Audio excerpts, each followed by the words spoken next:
Muy bien, vamos a dar inicio. Es que todavía tengo que hallar mucho a la tecnología. Vamos a orar para empezar. En esta hora, Señor, te damos gracias porque nos permites reunirnos, convocarnos para poder tener meditación de la palabra, reflexión en torno a tu ministerio, Jesús, y lo acontecido durante tu última semana antes de tu muerte en la cruz. Permítenos, Señor, entender, reflexionar y aplicar lo que podemos aprender en nuestras vidas. Gracias por tu amor y por tu misericordia y por este tiempo en que podemos compartir todos juntos. En el bendito nombre de Jesús te damos gracias. Amén. Vamos a escuchar un canto.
Buenas noches.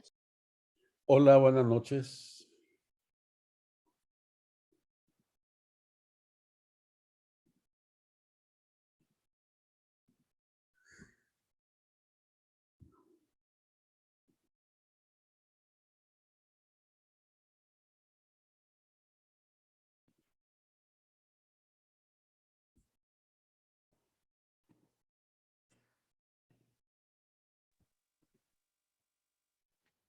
Buenas noches a todos.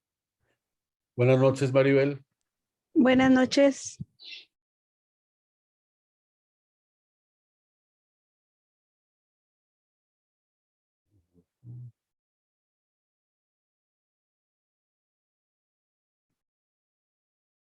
Ok.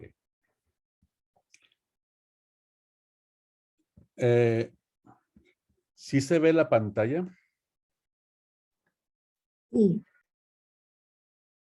Sí, Ok. Sí, Ok, se ve ahí la lectura de Mateo. Ok. Entonces, aquí en el capítulo 12 del Evangelio según San Mateo, voy a leer del verso 12 al 17, dice de la siguiente manera. Pues, cuando más vale un hombre, ¿cuánto vale más un hombre que una oveja? Por consiguiente, ¿es lícito hacer el bien en los días de reposo? Entonces dijo aquel hombre, extiende tu mano, y él extendió, y le fue restaurada sana su mano como la otra. Y salidos los fariseos, tuvieron consejo contra Jesús para destruirle. Sabiendo esto, Jesús se apartó de allí y le siguió mucha gente y sanaba.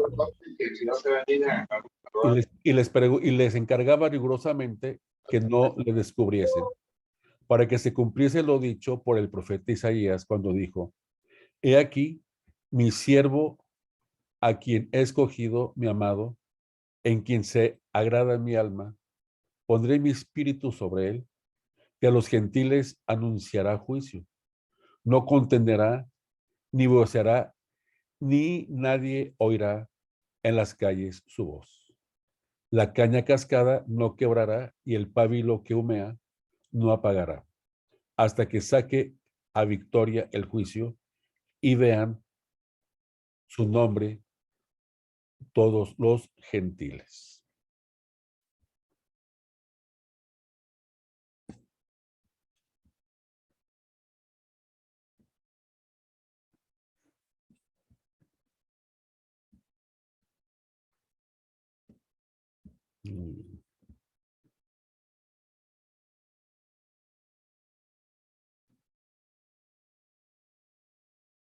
Vamos a escuchar otro canto.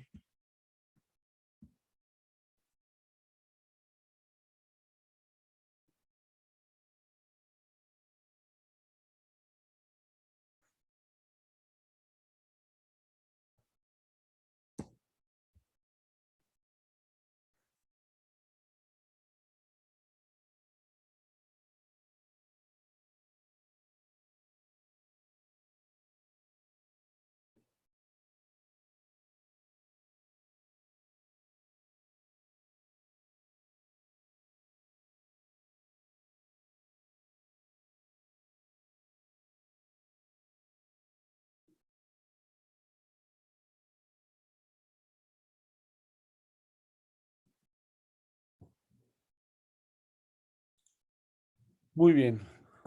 El pasaje que leímos de Mateo nos muestra cómo había mucha hostilidad cuando Jesús estaba cumpliendo su ministerio. Y el ministerio de Jesús dura 3 años. Y durante esos 3 años, a ver,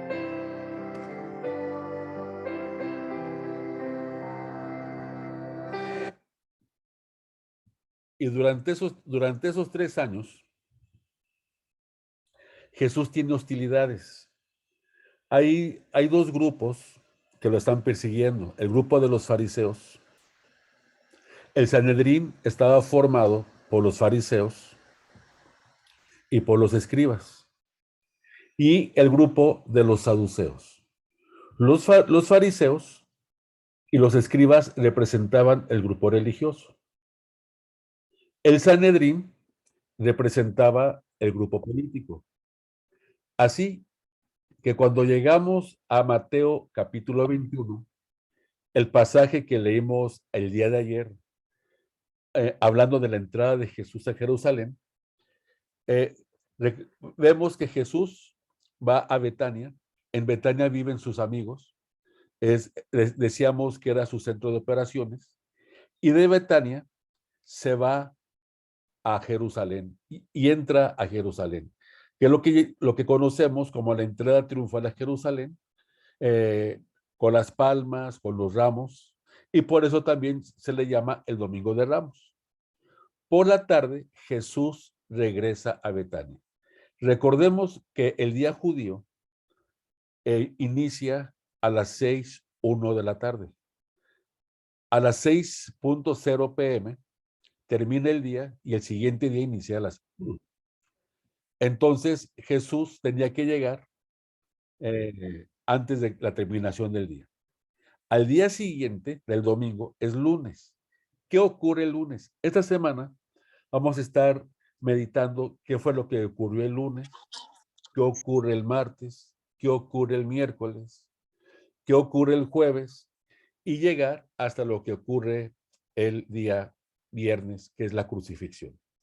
Entonces, en Mateo 21, de los versos 12 al 17 dice, Jesús entró en el templo y expulsó a todos los que estaban comprando y vendiendo en el templo. Volcó las mesas de los cambistas y los asientos de los vendedores, los volcó y les dijo, escrito está, mi casa será llamada casa de oración, pero ustedes la han hecho una cueva de ladrones. Ciegos y cojos acudieron a él en el templo y Jesús los sanaba. Pero cuando los principales sacerdotes, es decir, los fariseos y los escribas, juntos, el Sanedrín, vieron las cosas maravillosas que Jesús hacía y vieron a los niños que estaban dando gritos en el templo. Y los niños gritaban lo que gritaron los adultos un día anterior. Los adultos gritaron, Hosana, Hosana, bendito el que viene. Y los niños empezaron a gritar en el templo. El día lunes, Hosana al hijo de David. Y por ese griterío, los fariseos se indignaron y le dijeron a Jesús, ¿oyes lo que estos niños están diciendo? Y Jesús les dijo, sí, sí los escucho. Y Jesús les dice, nunca habéis leído, les está diciendo ignorantes, nunca habéis leído de la boca de los pequeños, de la boca de los que maman, has preparado alabanza para ti mismo. Y en el texto hebreo, la palabra alabanza que viene en el Salmo 8, que es el salmo que está citando Jesús, también significa fortaleza. De la boca de los niños y de los que maman fundaste la alabanza, fundaste la fortaleza para ti mismo. Y luego dice, y los dejó y salió de la ciudad a Betania y pasó ahí la noche. Entonces, este fue el acontecimiento del lunes. El lunes, mientras Jesús sanaba cojos, sanaba ciegos, tenía encima a los fariseos. Acuérdense que cuando Jesús entra a Jerusalén hay dos grupos que lo siguen. Toda la gente eufórica que lo estaba siguiendo porque venía de hacer milagros y sobre todo el milagro mayor de haber resucitado a Lázaro, pero también venían sus enemigos que andaban viendo, buscando ocasión para matar a Jesús. Entonces tenemos aquí la purificación del templo según Mateo. Los niños en el templo comenzaron a gritar, Hosana al Hijo de David. Jesús pasó la noche del domingo en Betania. La historia prosigue con la descripción de lo ocurrido a partir del lunes. Jesús entra en el templo, expulsa a todos los que estaban comprando y vendiendo en el templo, volcó las mesas de los cambistas, sus asientos. Imagínense que están vendiendo las palomas para el sacrificio y salen todas las palomas volando. Entonces, estos cambistas se encontraban en el atrio del templo, que también era llamado atrio de los gentiles. Qué triste espectáculo aparece ante los ojos de Jesús. Ve cómo había ocurrido al principio de su ministerio, que este atrio del templo estaba siendo profanado. Parecía un mercado. Los negocios estaban en su apogeo y además eran lucrativos. Algunos hombres vendían bueyes y ovejas, y en esa época del año, estando tan cerca la Pascua, y con todos los peregrinos que había, procedentes de todas partes, repletaban el atrio. Había muchos compradores. Pagaban elevados precios por estos animales de sacrificio. Y en verdad que había gente que subía al templo porque el templo estaba diseñado para orar y para adorar al Señor. Sin embargo, un adorador en espíritu y en verdad no podía darse en ese contexto. Y lo que se hacía era que se corría el riesgo de que cualquier gente que subía corría el riesgo de no ser aceptados.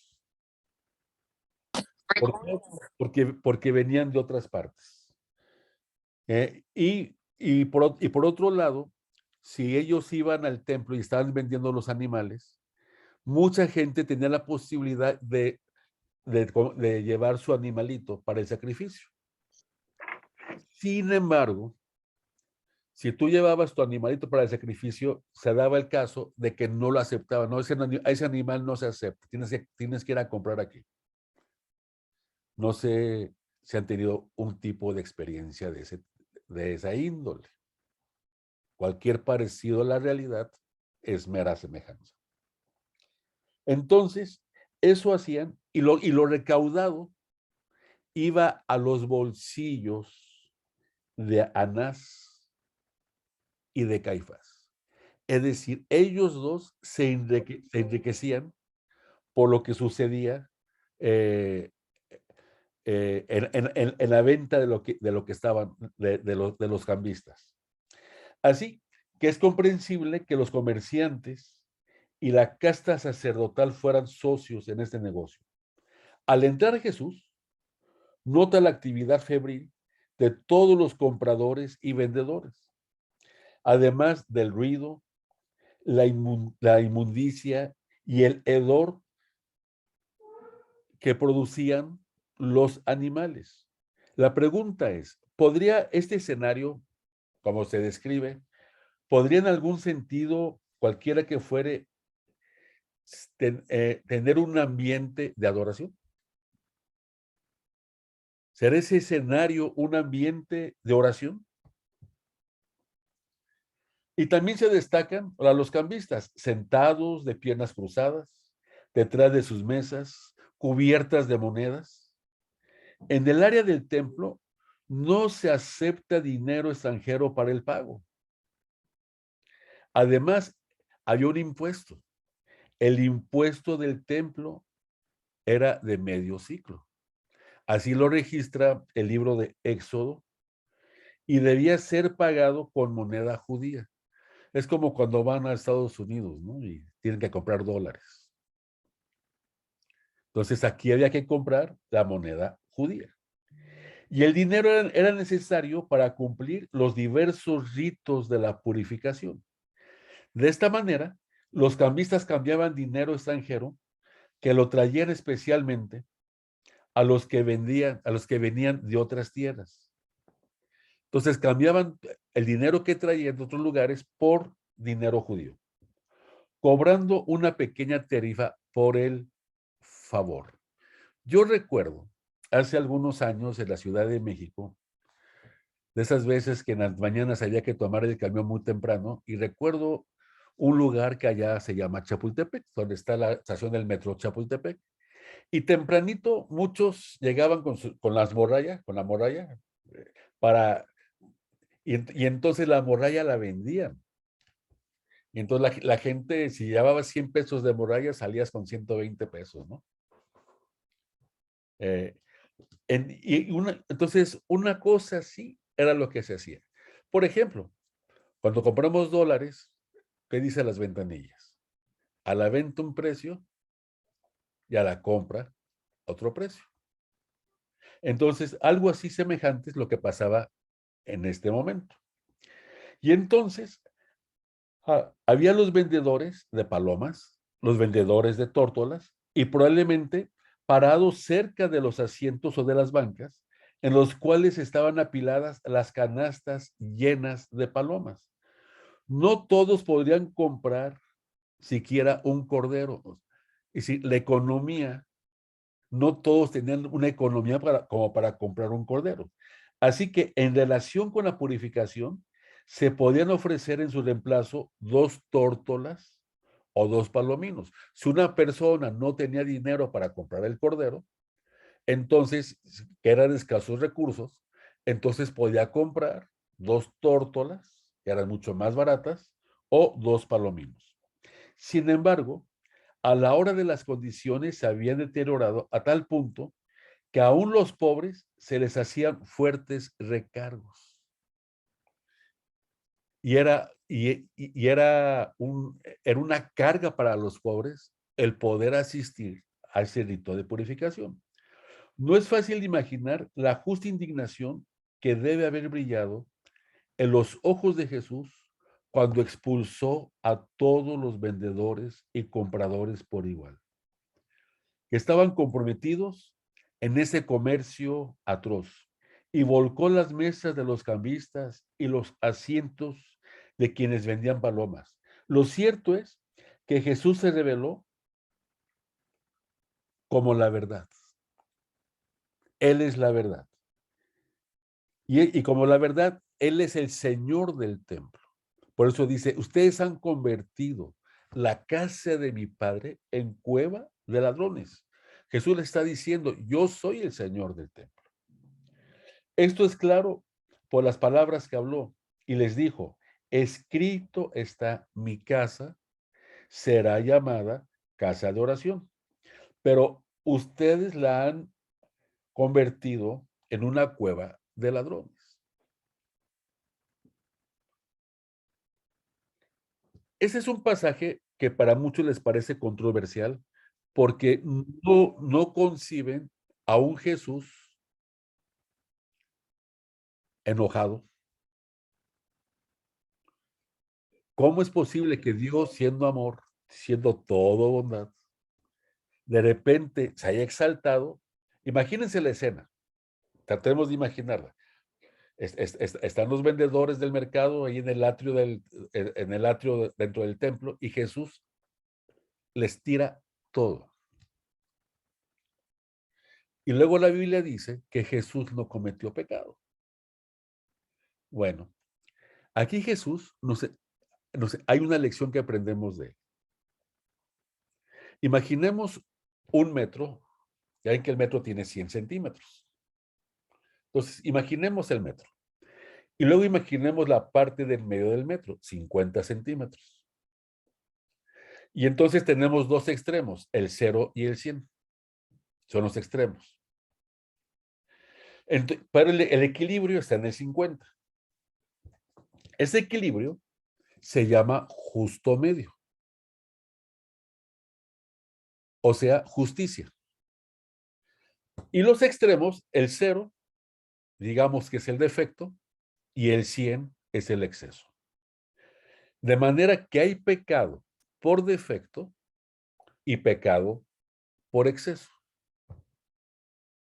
¿Cuál es el pecado por defecto? Cuando hay una situación que amerita mi enojo y no me enojo y no reclamo, es pecado por defecto. Cuando hay una situación que no amerita mi enojo, como por ejemplo cuando la mosca vuela, porque hay quienes se enojan porque la mosca vuela, y me voy al 100, estoy pecando por exceso.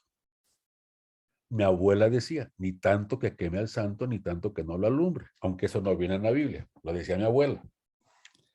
Entonces, es el equilibrio, el punto medio. Jesús, si no se hubiera enojado y no hubiera actuado de esa manera, hubiera pecado por defecto. Entonces Jesús está haciendo lo justo, por eso es justo, el justo medio. Y por eso es que la Escritura dice que en él no se halló pecado. El pecado hubiera sido no haberlos corrido, porque era una situación que lo ameritaba. Dice, el celo de la casa de mi padre me consume, porque este lugar ha sido llamado casa de oración. Algunas notas que quisiera comentar. Justamente en este momento, pensemos en la entrada triunfal. Jesús era tan popular que las autoridades judías no se atrevían a tocarlo de inmediato. Había cierta precaución. Vean lo que dice la Biblia. Iban donde estaba Jesús para ver si le podían hallar algo para matarlo. Querían buscar una acusación. Pero como Jesús era tan popular, pues no se atrevían a tocarlo. Segundo, el comercio del templo era tan impopular, debido a la codicia de los que lo dirigían, que 3 años antes de la destrucción de Jerusalén, Jerusalén es destruido en el año 70 después de Cristo, en el tiempo de Nerón. 3 años antes de la destrucción de Jerusalén, hay un levantamiento contra esta situación, hay un levantamiento contra esta gente, contra estos comerciantes, contra estos bazares de los hijos de Anás, porque estaban acostumbrados a robar. Entonces la gente ya estaba harta de que le estuvieran robando. La tercera cosa que vemos es que hay una majestad de la persona de Cristo. Dios está siendo revelado, está siendo manifestado en carne. ¿Se acuerdan de la pregunta que Tomás le hace a Jesús? O la afirmación. Dice, muéstranos al Padre y nos basta. Y Jesús le dice, el que me ha visto a mí, ha visto al Padre. Jesús en su encarnación está revelándonos al Padre. Por eso él dice, el Padre y yo somos uno, somos el mismo. Entonces vemos la majestad de Cristo mostrándonos al Padre. Y también por otro lado vemos que las autoridades judías interrogaron a Jesús acerca de su fuente de autoridad para hacer estas cosas. ¿Con qué autoridad? Le preguntaron, ¿con qué autoridad haces esto? Y no se daban cuenta, pues, que él es la autoridad, que él es la autoridad divina. Las lecciones que aprendemos al respecto son, Jesús castigó la degradación de la religión e insistió en la reverencia. Dos grupos, el Sanedrín, formado por fariseos y escribas, el grupo religioso. Otro grupo, los saduceos, los políticos. ¿Quién mandó a Jesús a la cruz? Los religiosos y los políticos. Si analizamos la historia universal, la historia desde que el hombre es hombre, la historia está plagada de guerra. La historia está plagada de sangre. Ha habido mucho derramamiento de sangre. Ahora, ¿cuáles han sido los móviles de las guerras? Móviles políticos y móviles religiosos. Cuando Apocalipsis capítulo 12 habla de la bestia que surge del mar y de la tierra, están las dos bestias. Las dos bestias son la política y la religión.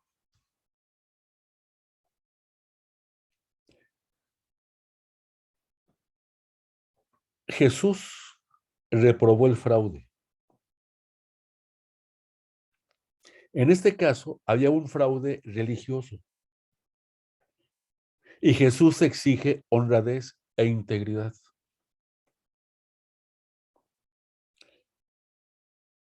Jesús miró con desaprobación la indiferencia hacia los que querían adorar a Dios en espíritu y en verdad. Voy al templo, voy a la iglesia para adorar a Dios, pero en el fondo no hay un cambio en la actitud de mi corazón. Entonces Jesús reprueba eso. Él quiere que haya un corazón íntegro. Y también la otra lección que aprendemos es que por medio de todo esto, de este acontecimiento, Jesús glorificó a su Padre Celestial. ¿No era el templo la casa de su Padre?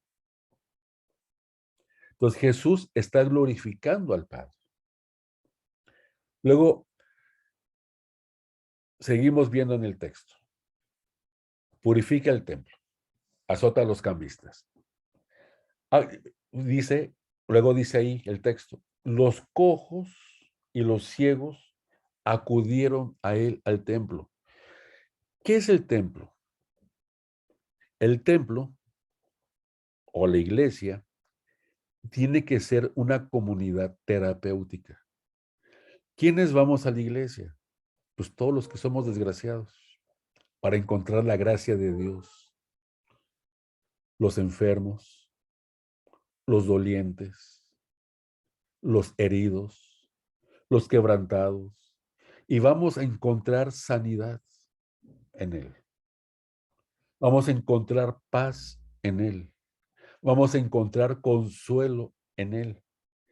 Y entonces los ciegos y los cojos acuden al templo y no tenían por qué pagar un impuesto para ir al templo. El templo es abierto para todos. Es un lugar de sanidad. Es un lugar de restauración.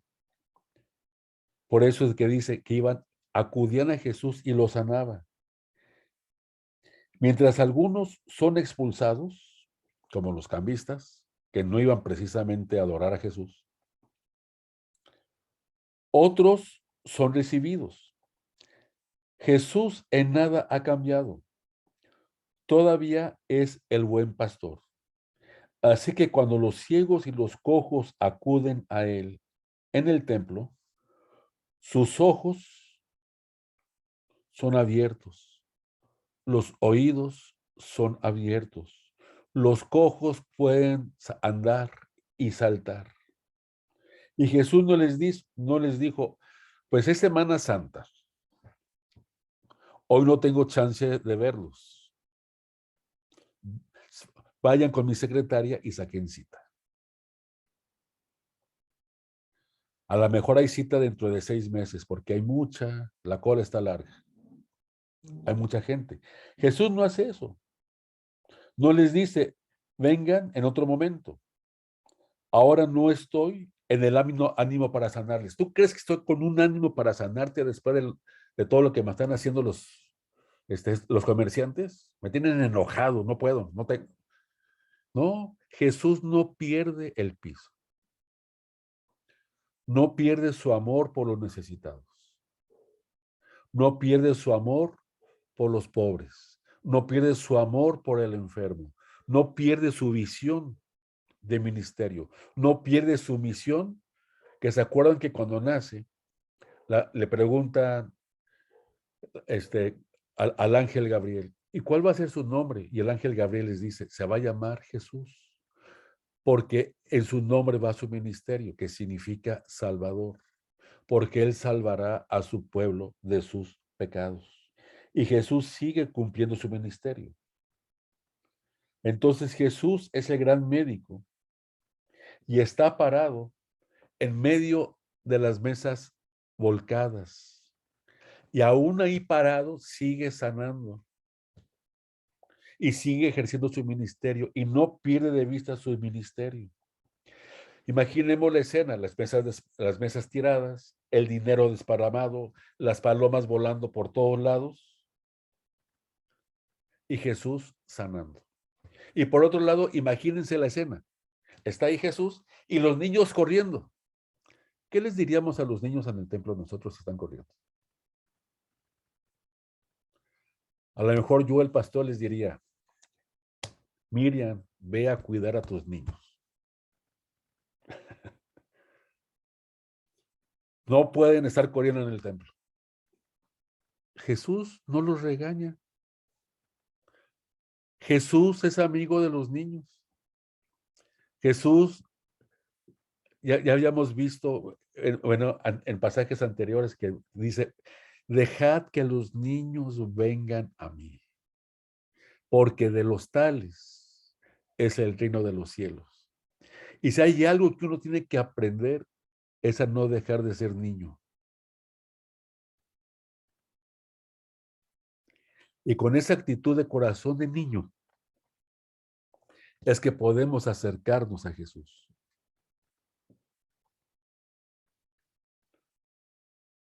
Cuando los principales sacerdotes y los escribas vieron las cosas maravillosas que él hacía, fíjense, están viendo que es maravilloso lo que él está haciendo y que ven a los niños que estaban gritando a voz en cuello en el templo, Hosana al hijo de David, se indignaron.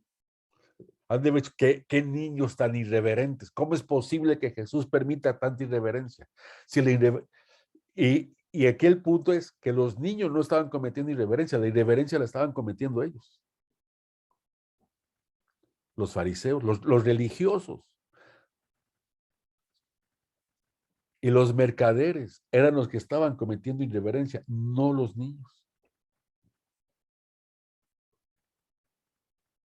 Y vean, en tono sarcástico le preguntan a Jesús, ¿oyes lo que están diciendo? Le están diciendo, ¿cuál es el implícito? ¿Que está sordo? Eso es lo que están diciendo a Jesús, ofensivamente. Y entonces Jesús dice, sí, los oigo. ¿Que ustedes son los que no han leído y no han escuchado lo que dice el Salmo 8? Ustedes que son los fariseos y los doctores en el Antiguo Testamento y que se saben de memoria la ley, no han leído el Salmo 8, que dice, de la boca de los niños y de los que maman fundaste la alabanza, fundaste la fortaleza.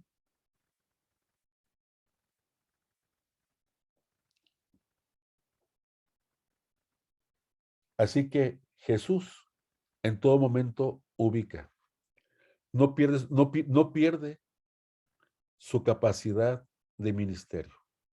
Por un lado, cuando azota a los cambistas, cuando los corre, ojo, no los condena, les está dando la oportunidad de que se arrepientan para que entren al reino de los cielos.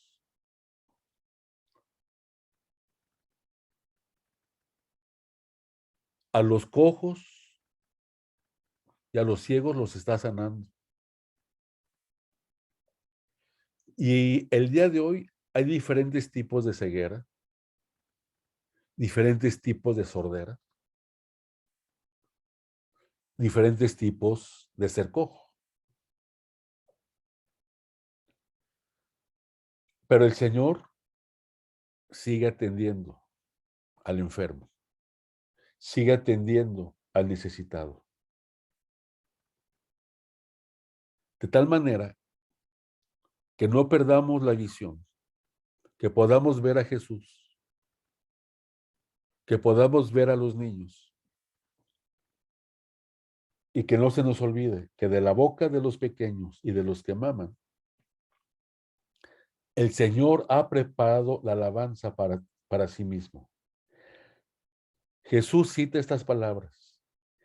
Dice a los principales sacerdotes y a los escribas que los niños a veces hablan la verdad. Y mejor aún, que Dios toma hasta al incoherente balbuceo de los pequeños y de los que maman como material para preparar la alabanza para sí mismo. ¿Cuál es la implicación de esto? Dios está usando también para su propia gloria los gritos de los niños, que ahora están diciendo, Hosana al Hijo de David. Si estaban escuchando cuidadosamente, los que oyeron a Jesús dar esa respuesta, tendrán que haber comprendido que de una manera velada estaban afirmando lo que se va a declarar abiertamente.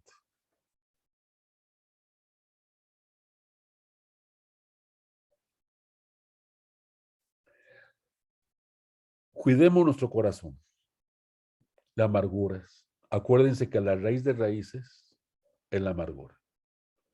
No dejemos que nuestro corazón se llene de amarguras. Hay amarguras religiosas, hay amarguras económicas, hay amarguras políticas, hay amarguras sociales, hay amarguras psicológicas, hay amarguras espirituales, etcétera, etcétera. No dejemos que nuestro corazón se llene de amargura. Seamos como niños. Adoremos como niños, con un corazón de niño. De los tales es el reino de los cielos. Tal vez, cuando fui niño, mis padres me hirieron, o mis hermanos me hirieron, o recibí palabras ofensivas. Pero recuerda que en Jesús nuestro pasado ha sido sanado.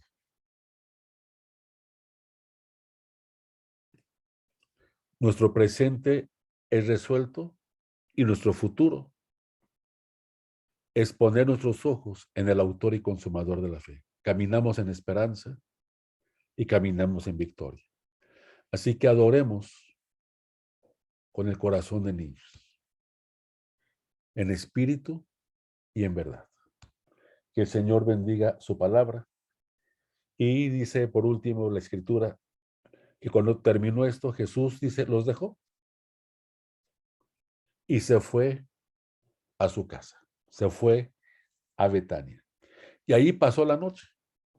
Y probablemente, como lo había hecho la noche anterior, ahora también Jesús regresa con su familia de Betania.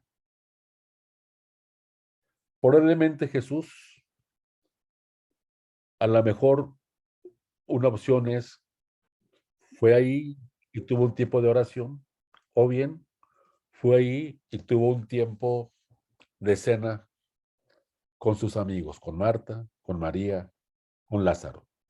Disfrutemos la familia. Cuando regresemos de nuestras labores a casa, disfrutemos a la familia y pasemos tiempo con nuestra familia. Gocémonos con ellos. No nos enojemos con la familia. Disfrutemos la familia y porque también en el disfrute de la familia se da la adoración al Señor. Que Dios nos bendiga y Para terminar, quiero poner un canto a ver si no se me chispotea. Ah, sí, ahí está.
Muy bien, pues vamos a orar para terminar.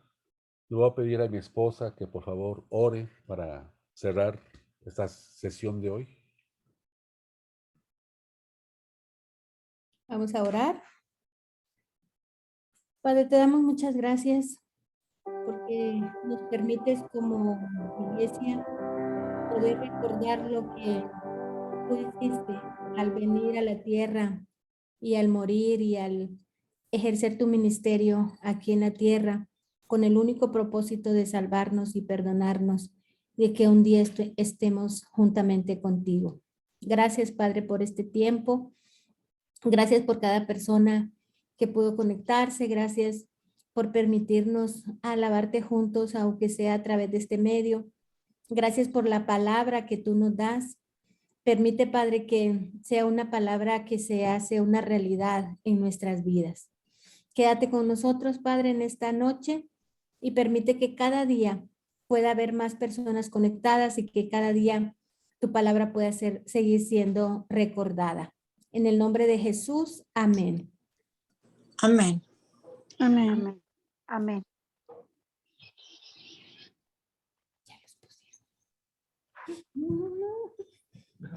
El Señor les bendiga. Si quieren, pueden abrir sus micrófonos si gustan saludarse antes de despedirnos. Se cuidan mucho. Gracias, pastor. Buenas noches. Que estén muy bien. Gracias.